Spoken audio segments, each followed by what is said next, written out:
All right. Hi, everyone. Good evening. It's 6 o'clock, so we're going to go ahead and get started. If I know we don't have tons of people on here right now, we're going to be recording this and we'll get it posted to the school website. So if you know someone that wasn't able to make it tonight, it's okay. We'll have all this information available.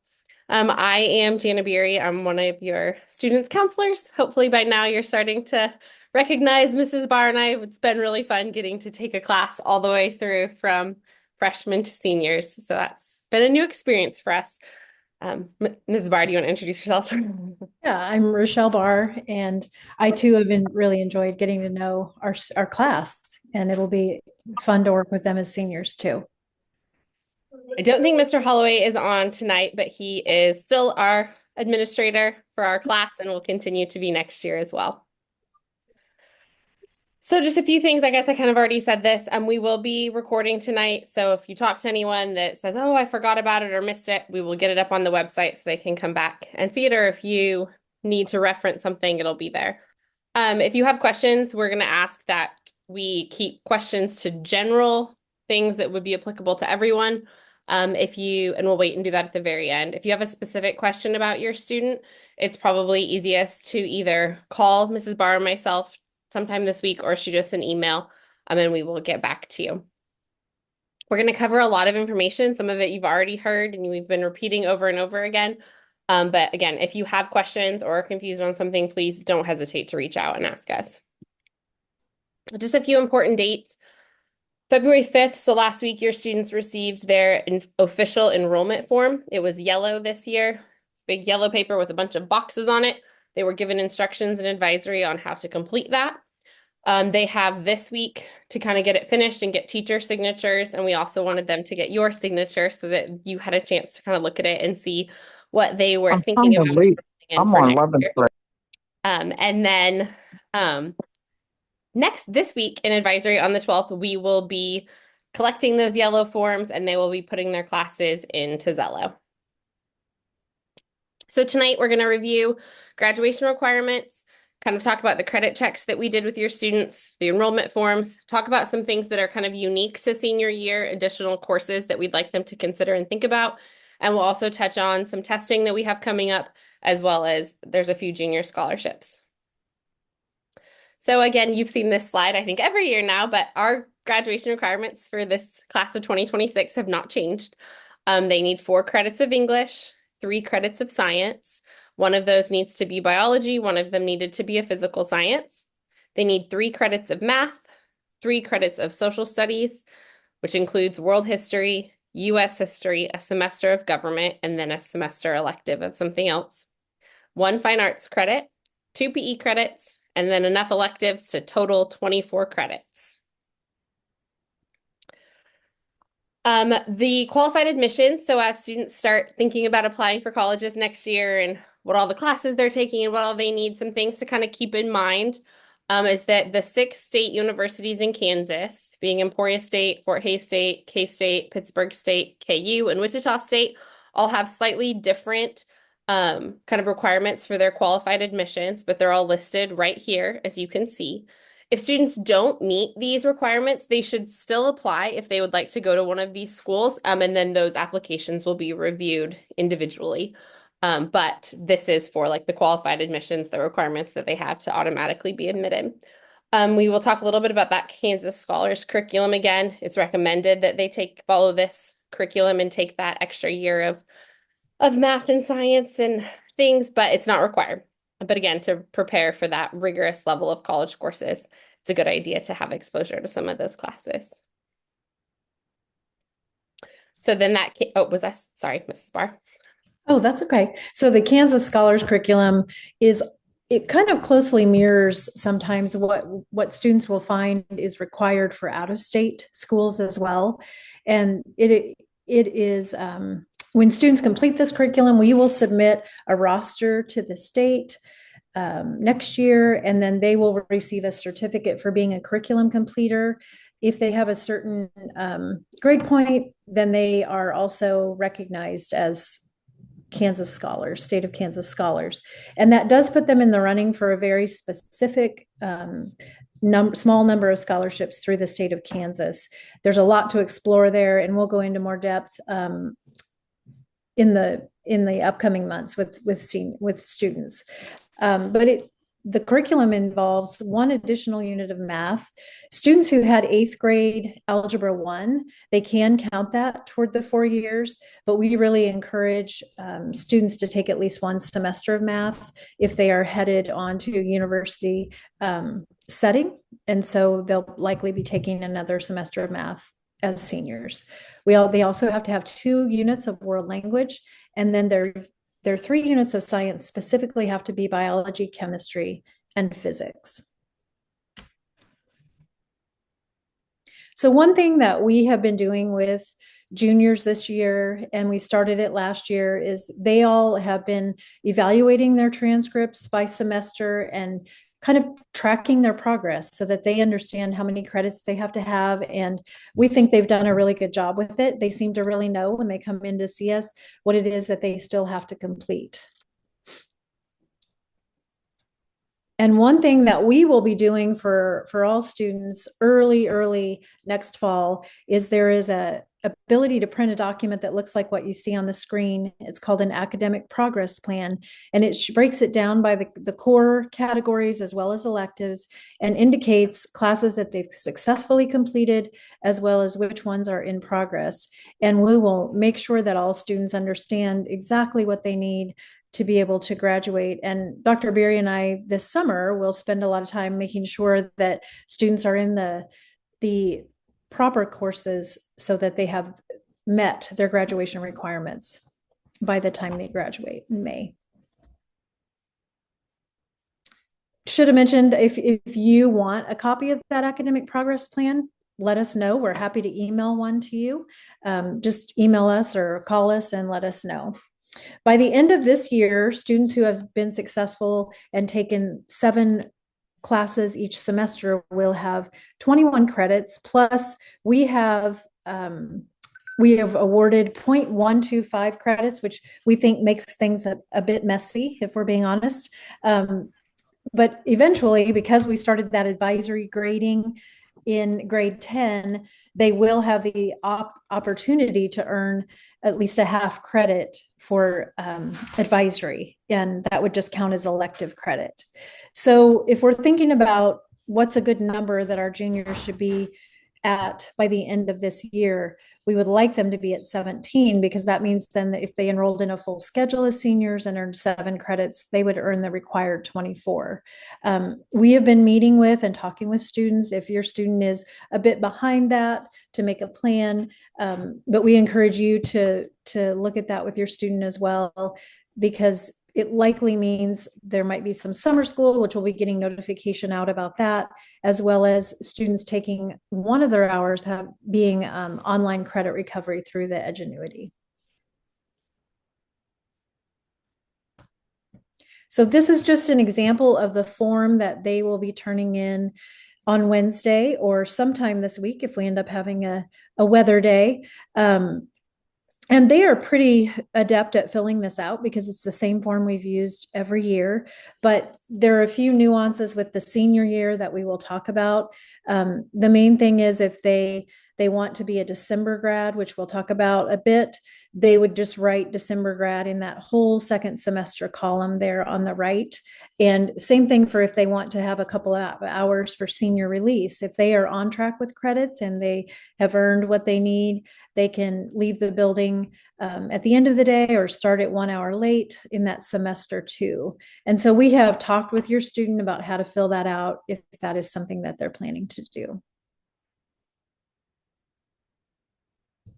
So some specific class options for senior year, all students will need to take 1 credit of English, 12, and that can be high school English 12. For some, it might be appropriate to do AP literature. Some students might want to pay tuition and take our K-State Comp 1 and Comp 2, or a combination of those last 2 options that I mentioned. And we'll go over a specific example. For social studies, unless they're transferring in from a different school, all of our students have yet to take and will need to take US government. And there are 3 versions of that. There's high school, AP, and KSU. And the K-State obviously requires tuition. Our AP classes, as you're probably familiar with now, they if you study all year and pay a fee by, I believe it's October, to take an exam in May, it's about $100. And depending on how they score, usually a 3 or better results in some kind of college credit. For science, it's really very dependent on what they've earned already and what their future career plans are. Our students who are thinking of going into engineering or a science field or a health-based field would obviously want to continue on with some science as a senior. And we'd be happy to talk with them about best options there. We have so many science courses, so there's a lot from which to choose. For math, again, we mentioned if they know that there's more math in their future, or they've looked and determined that, gosh, if I take college algebra as a senior, I'm going to be finished with math when I go on to my next pathway. So really considering what would be wise for their individual scenario. And we're happy, again, to talk with them about that. If they have not yet completed their 2 credits of PE, they'll need to make sure they fit that in. Same with fine arts. Most students have completed those, but we have a few that are needing, another half credit of fine arts or something. So paying attention to that. And then really we encourage students to really think closely about what electives would allow them to prepare for something that they have in mind for the future, or maybe explore something that they just are curious about and they might want to learn more about, because there's no better time than this safe, relatively inexpensive opportunity called high school. So for senior English, there are a couple of nuances for our students that are in AP language right now. They will not know how they scored on that exam until July. So for the purpose of enrollment, we are encouraging students to look at how an AP score specifically for AP Lang would transfer to schools of interest. And depending on what they learn, we've listed some here. So for instance, K-State, if they get a 3 or higher on AP Lang, that results in English Comp 1. And then if they get a 3 or higher on AP Lit, that would result in Comp 2. But at KU, if they get a 4 or better, they can earn 6 college credit hours just through the AP Lang test. So there's some things to consider, and we can help students figure that out once they know their exam score in July. So a couple of examples of what they might do. If they know that they earned Comp 1 credit and they want to make sure that they finish Comp 2 in high school, they could take AP Lit or regular English 12 first semester and not pay for an exam, and then second semester pay for the K-State Comp 2. If students are in a regular American Lit right now and they'd like to, and they qualify to be able to be eligible to take K-State Comp 1 and 2, or they didn't earn any credit from AP Lang, they could decide to take Comp 1 and 2 and pay the tuition. So it's really a unique and individualized process, and they really won't know best course of action until they know their AP score, but they won't have that until July. So we're asking them just to make their best guess and maybe talk with their current English teacher. Excuse me. Did it go the wrong way? I think we did. I think that was exactly. Yep. This slide looks like we've done it already. Okay. So we wanted to talk a little bit about some elective options that are kind of unique for seniors. Some of these are ones that your student might be doing this year as juniors, but the first is the teacher or office assistant. This is one that they can only do twice for credit. So they can take 2 semesters of it. Some students did 2 semesters their junior year. So if they were to take it again their senior year, they would not receive credit for that if they haven't done it yet, or they've only done it for 1 semester, then they still have some that they can use. If they want to be a teacher assistant or an office assistant, when they're doing that enrollment form, they need to go talk to that teacher, get the teacher's signature, and find out what hour would be best. If the teacher knows yet, they might not, but if the teacher is willing to have them as an assistant in their class for next semester. Wide Horizons is another class that juniors and seniors can take. It is a science class, but it does not count towards those 3 required science for graduations. It's an elective. They must have earned 2 full units of science credit already and get the instructor's permission. Mr. Adams is the teacher of that class, and they are able to go talk with him and get an application and get permission to enroll in that class. They do have to have their own transportation or at least have a friend or someone in the class that they can get transportation with because they go out to elementary schools in the area. Some things that are new for senior year, Mrs. Barr touched on this, but students are allowed to do senior release during their second semester. So their first semester, they have to be enrolled in 7 classes. This can include MBA classes or CTE work experience, or if they're taking a college class and leaving campus, college release, that's fine. But they do have to have all 7 classes on their schedule filled first semester. For second semester, if they're on track with credits and they don't need those extra ones, they have an option to do senior release, which is basically they can have up to 2 hours that they just don't have to come to school, that they get to be out of the building. They can only do this for hours 1 or 6 and 7. So they can do it the very first hour of the day or the last 2 hours of the day. We have to have them still come to advisory because that is when we're going to be sharing all the information about graduation and scholarships and applications and all the really important stuff that we want them to have and know their senior year is going to be disseminated in advisory. So they can't have second hour off because we need them here for advisory. Other elective options that seniors can take, interpersonal skills. It's a class we usually refer to as IPS, but it's a class where our students get to work with students with disabilities, learning alongside their peers. They get to kind of act as peer mentors for that class. It's a really cool experience for the students that do it. They are nominated by teachers, or they can ask to be nominated if they know that they would really like to do this. So if they want to nominate themselves, they can send an email to Jamie Schnee, or they can stop by Mrs. Barr or my office, and we will get them nominated. And then they have to interview for this class. So if they're selected, then we will get the list of students that is able to enroll in this class, and we'll get them signed up for it next year. Other things that they can do as seniors is be a tribe officer. Again, tribe is another permission only class, but if they're selected to be part of the tribe leadership team, their schedule will show that they have an hour of teacher assistant with Miss Coleman, who is the tribe director, and they'll get credit for this class as a TA.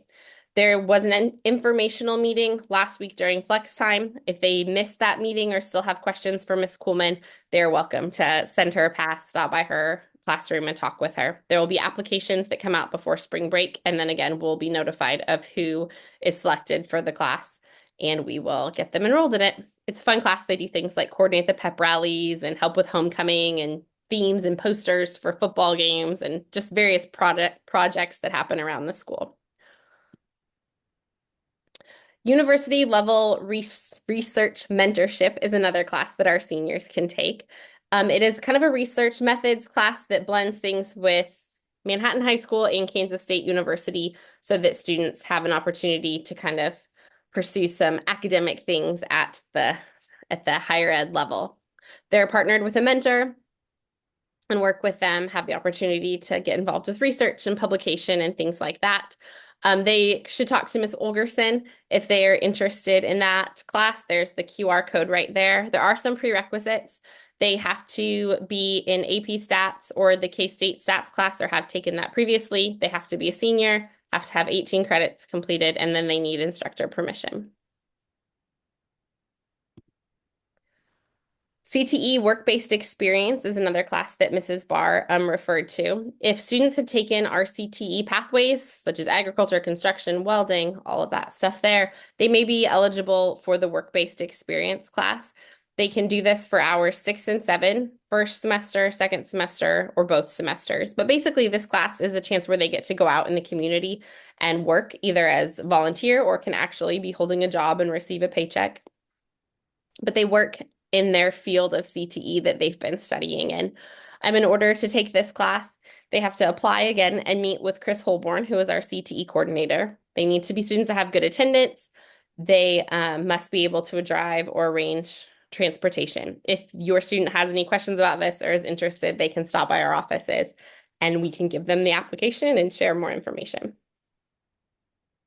And then just kind of the last thing that I'm going to talk about, we talk a lot about like the advanced placement, the dual credit. We have both, right? So they overlap in the fact that you can earn college credit for both of them, and they receive that 0.03 weighted GPA bonus. The advanced placement courses, as Mrs. Barr referred to, are ones that they take the class, they pay to take the test, and the score that they receive on their test at the end of the year determines whether they get college credit or what that college credit is equal to, as opposed to an MATC or K-State dual or concurrent credit class, which is where they pay ahead of time, or if it's one of our free MATC classes that we get through the waiver program, they might not have a tuition fee for it. But it's a college class that they're taking, and they earn that grade at the end of the semester. So it's taught by our teachers for the university or for MATC, and whatever grade they earn in the class is the grade that will also be on their college transcript. So that one is kind of a sure thing, more expensive. And then the AP is cheaper in terms of the test, and then just kind of have to wait and see how that goes. I mentioned the free concurrent credit classes. All of these classes that are listed here are ones that we offer for free through our CTE program, and they all receive that 0.03 per semester bump because they are through MATC as well. One other thing that, as we're talking about the GPA boost, oftentimes students want to take some classes over the summer, like through K-State or through a JUCO or something, and that is great. They're absolutely welcome to do that. We just ask that they fill out our concurrent credit form. We have a form that they need to fill out ahead of time, and that ensures that they get high school credit as well as college credit for their class they're taking over the summer. Otherwise, if they do a class over the summer through K-State, they'll only receive K-State credit for it. It won't count as high school credit unless we have the dual enrollment form on file. It's a real simple application, and they can swing by and get those from Mrs. Barr or myself, or we can email it to you if you would like a copy of it. And it is on the website. If you click on Manhattan High School Counseling, there's a drop-down menu, and there's a heading that says dual or concurrent enrollment. And then if you scroll down, the form is there. It talks about MATC and K-State. One other step students sometimes forget to do is if they're taking a class on their own outside of the school day, they do need to get that permission and fill out the form that Dr. Berry mentioned, but then they also need to get a transcript when they're finished with the course and submit it to our registrar, or they can submit it to me or to Dr. Berry and we can forward it on to the registrar. But that's what validates and confirms that they finished the course and that they earned a grade. And so that's an important step there if they want that course to be on their Manhattan High School transcript. So one of the things we've been talking with students about is finding out, as they're selecting courses over the last several years, what do some of the schools of interest to them require? And this Big Future has some really great resources for looking up kind of admission requirements for a variety of schools.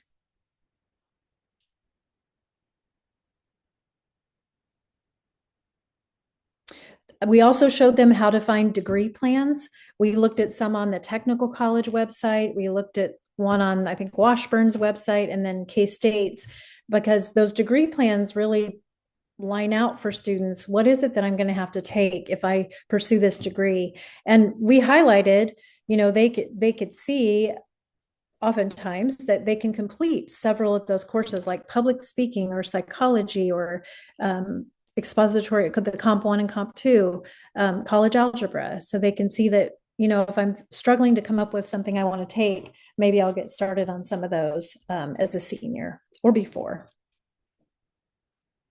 Another thing just to keep in mind is not only should students be mindful of meeting NCAA requirements if they want to play at the next level, but they also need to be mindful that they have to pass and be in at least 5 new courses in order to participate with CASHA activities. So if Dr. Berry said we can only get credit for 2 TAs. So if they would choose as one of their 5 to be a TA and they've already received credit for it, and that would be a no credit class, then they would not be eligible to participate in CASHA activities. So it's very important that they're mindful as they're deciding on what they're taking. Study hall does not count either. So It's just important to keep those in mind. If your student is thinking about college athletics or participation in an activity at college, then they haven't met with Mr. Dunce. They would want to do that this spring to make sure that they are meeting the core requirements that are part of that. So a little bit about testing. We're kind of right in the thick of it now for thinking about college testing. And in a couple of weeks, on Tuesday, the 25th, all of our juniors who are in school that day have been registered to take the ACT, which is a free administration through the state. And it will be a score that they can count for college admissions. And so it's one that we hope that they'll take seriously and do their very best. The week before, so not this Wednesday, but next Wednesday, we'll be going over some logistical things related to that test administration day. Once they've had that score, some of your students might have already taken an ACT, or they took the pre-ACT or the PSAT. But once they have that first score, if they are thinking, I could do better, that first time was just, not, I think I'll do better the second time I take it. We do recommend they try to take that this spring or this summer or very early in the fall, because a lot of schools are going to be asking for those scores early on. So it's an important time for them to be thinking about taking those tests. Sometimes our K-State classes, like our college algebra, our K-State stats, if students have a math ACT score, they meet that deadline or cutoff, then they can use that score to be eligible for those math classes that we teach on our campus. If they don't, I know some of our families, they took the K-State math placement test and they were able to qualify that way. But if a class requires a test, it's noted in the course description book, which is also linked on the homepage of the Manhattan Counseling Department on our district website. We do give the ASVAB every year, and I know we had some juniors take it in November when we gave it. It's a great test, gives students some direction about their abilities in a variety of areas, and we will be giving that again, I believe next fall, maybe this spring. I'm not sure about that, but if we do give it this spring, we'll be sure to send something out. So looking ahead, there are a variety of scholarships, databases out there. We will be sharing these with you. There are 3 or 4 right now that are specifically for juniors. We have sent information home about those. I will send something again about that because those deadlines are in March. But the Horatio Alger and the Quest Bridge are both national competitions. So, not guaranteed to go to our local Manhattan High students, but really good opportunities. We did just receive information from 2 chapters of PEO who are looking for junior girls to apply for their STAR scholarship. And we sent information out in the counseling corner about that. And again, we'll send a reminder. As far as large databases, there are lots of them, but 2 that are pretty easy to access for our students. Zello has a great scholarship search. They can customize their search based on a variety of different factors. And then College Board's Big Future also has a really great scholarship database. A couple of other things that we really want our juniors to do this spring is get their resume as updated as possible. It doesn't have to be a beautiful final draft, but they will be grateful that they have it when it comes time next fall, early on, to submit applications for a variety of things. And they have that resume right beside them and they can refer to it as they're completing those applications. We also think it's really important to visit programs, even if it's a virtual tour or a teleconference with an admissions rep, but to get some information, really, even as decisions are being made about, am I going to take that AP or am I going to take a K-State class? Like thinking and learning about how things are going to transfer. And we're happy to help students get connected there. But the visit, that's one of the things that can be taken care of on that visit, is to talk about how things might transfer that they've earned at Manhattan High. Just a reminder, the Manhattan Technical College is having an open house at the end of this month from 9 to 1. It's a great opportunity to go visit some programs. We do have the opportunity, if students are in the right credit shape in terms of what they've earned. We have a few students who are looking at attending Manhattan Technical College pretty much full time to start a program. And if they do that while they're in high school, there's significant financial benefits to that as if they're still a high school student. So that's one thing we wanted to mention. The welding program and the auto tech program are both decently accessible to students if they've met most of their other credits. And I didn't talk a lot about December grad, but just real quickly, if you and your family or you and your student are talking about being finished in December, there are just a few things to think about. One is that typically when students start or finish high school in December, they are typically not starting as a full-time student at the next level because they would miss out on those freshman scholarship deadlines since it's January instead of August. So it's really important to talk through, what would the financial piece of that look like? We have students in the past who they graduate in December and they end up working.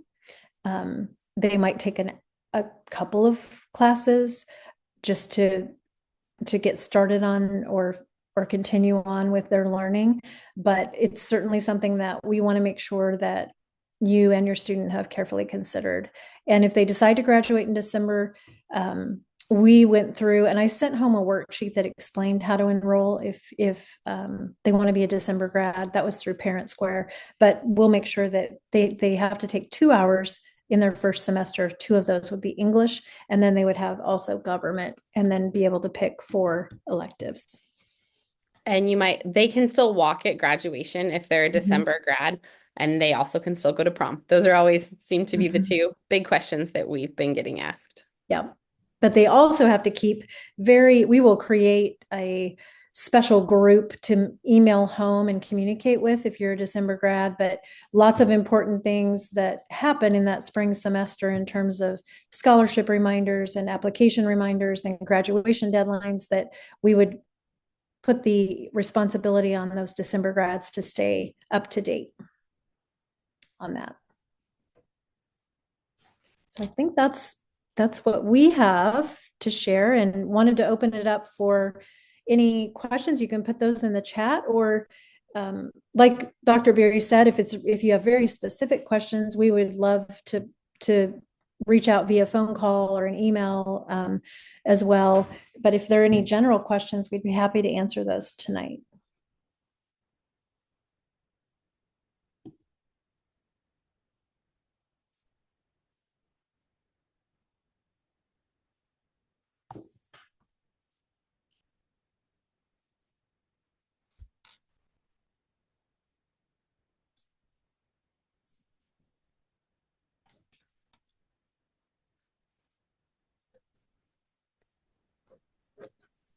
So we had a question about driver's ed. Yes, there is a fee. Sorry, the question is, if driver's ed is taken during the school year, is there a fee? If so, how much? There is a fee. It is different based on if you are a student who it pays full price for things or has free or reduced lunch. I don't know what the prices for next year will be yet, but as soon as they've decided those, they'll be posted. And that is the same for people that take summer driver's ed as well. Yeah, it's full fee is likely around 275 to 300. The most reduced or free fee would be around 75.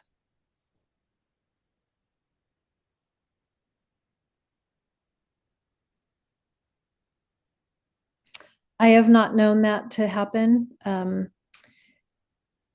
I suppose that's a possibility. Right. The question was, can someone have too many concurrent high school or college hours and not qualify for freshman scholarships?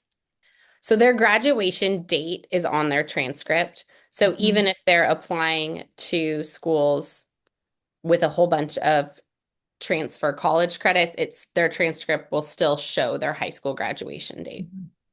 Yeah.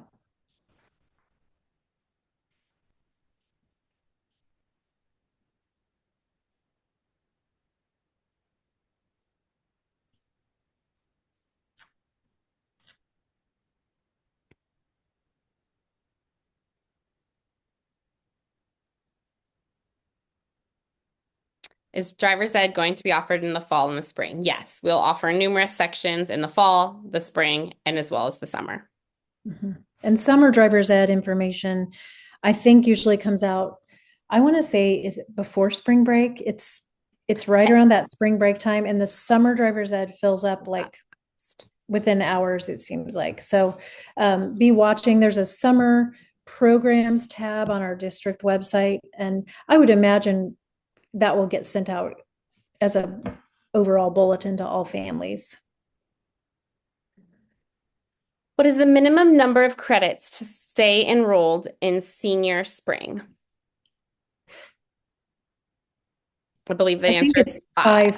five classes. They do not all have to be on our campus. So the it could be a college release working on something outside of our campus, but it needs to equal five classes.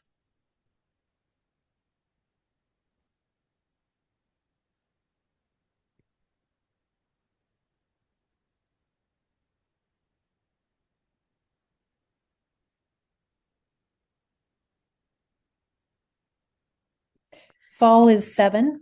So number of classes they need to be enrolled in this in the fall is 7, a full 7 classes. And college release, when a student gets permission and has filled out the dual credit form and they've made a plan to take a class outside of our campus, it might be an online class, it might be through K-State. They physically go onto the K-State campus, and we give them 1 to 2 hours of college release so that they can travel there. If it's an online class, it's usually just 1 hour off. And so we just work with you as you're determining what might work best. And we actually put a class in your schedule that says college release. Sometimes it takes a little bit of finagling to figure out what works best, and we have to wait and get the K-State schedule and all those things. But it does, yeah, it's the way that we designate that. Mm-hmm.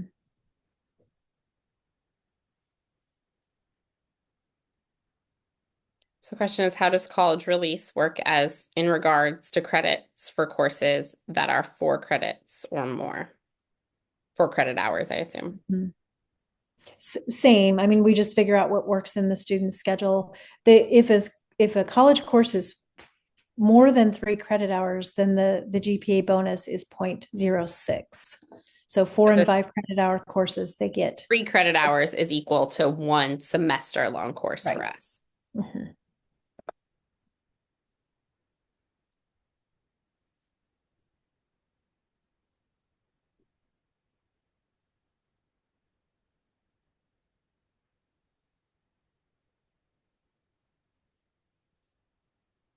It would, does it count as more high school courses? I believe it would have to be 6 hours to equal 2 semester courses. So a 4-hour class would still only count as a semester long course. They would just get a bigger GPA boost.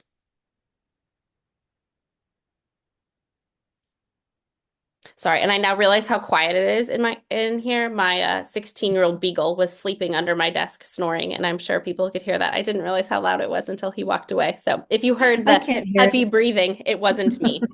It was the dog. Yes. Well, please reach out to us as you're figuring out the puzzle of the senior year schedule. We're happy to help, and we hope that it's a meaningful year for them. They'll have lots to do. You know, there's just a lot of things that they can be working on. The concurrent courses for high school and K-State are within the first 10 pages of the course description book. I don't know if you can pull that up very easily, Dr. Berry, the course book, but it's under the Manhattan High Counseling. It's on their front page, and we could pull up the book and show you. And then, like we said, if you find another course, we've got some kids that are taking some things through Highland, and they got that all worked out, and they're online courses, and so they're getting some concurrent credit as well. Okay, let me share my screen again. Okay. All right, so I went to the district webpage and then now I'm at Manhattan High School. And if you go to the MHS counseling department,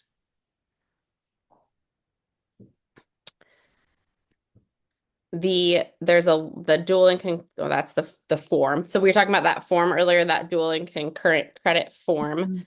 That is the form that students would fill out. And The I course book's right under the large blue banner. If you keep going down, it's on the left-hand side, right here. Yep. Up a little bit, right Oh there. gosh, I'm so Yep. sorry. I'm like, I'm not seeing it. Yep, right here. And And I think that's our graduation requirement. that's the new high school curriculum, qualified admissions. There's AP, and then here's a list of the concurrent. And the ones with an asterisk are the ones that have no fee, no additional fee. So if your students sign up for any of those, you're going to get a message that they are trying to sign up for the college credit through MATC. Always say yes to those because you're not out any money, but they get to have college credit that could potentially transfer to a program for them.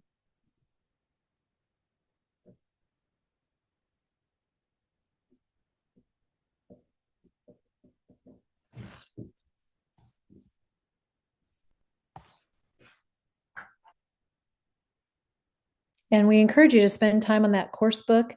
Our CTE coordinator made it really easy, user friendly. I noticed that he added tabs on the side that you can just quick link to all of the subject areas. So that will be much better for navigating the book, but it's pretty comprehensive. It's every class that we offer in our high school, as well as some of those, college credit things and AP courses.